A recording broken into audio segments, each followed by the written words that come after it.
So বন্ধুরা আজকে যাবো গাজল। আমি কাঠের ব্রিজ দিয়ে আমি যাচ্ছি মালিক বাড়িতে খাট নিয়ে।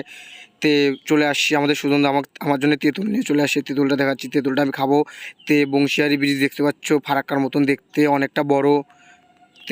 আমরা বংশিয়ারি ব্রিজ থেকে নেমে একটু খাবার নিয়ে নিচ্ছি, যাতে রাস্তায় খিদে পেয়ে যাবে। দাদুর দোকান থেকে অনেক খাবারটাও নিয়ে নিচ্ছি। সুজন আমাকে ঢিলাঢিলি করছিলো, আমাদের মালিক কথা বলছিল। তারপরে মালিক দাদা বলছে ভাই কী নেবো, তারপরে আমার হাতে প্যাকেট করে দিয়ে দিল। আমরা টোটোতে উঠে গেলাম। আমরা খাওয়া দাওয়া স্টার্ট করে দিলাম। মানে আমি খাচ্ছিলাম না, আমি ভিডিওটা করে নিচ্ছিলাম। তারপরে আমি পেঁয়াজি নিয়ে খাওয়া স্টার্ট করে দিলাম। অনেক টেস্টি ছিল খেতে। আমরা গাজল হসপিটাল মোড় চলে আসছি। দেখতে পাচ্ছ গাজল রাত অনেক হয়ে গিয়েছিলো, তো আমাদের গরম হয়েছিল, তার জন্য একটু ঠান্ডা কিনে দেখতে পাচ্ছ আমাদের টোটোতে খাট সাজানো আছে। এই খাটটাই সেটিং হবে। কিন্তু অবশ্যই কাল দিকেটা আমার অনেক ভালো লাগলো। গাজলে হসপিটালটা এত সুন্দর ব্যবহার, মানে পরিবেশটা অনেক ভালো। দেখতে পাচ্ছ কত শান্তশিষ্ট, মানে নোংরাটা নেই, অনেক ব্যবহারটা ভালো ছিল।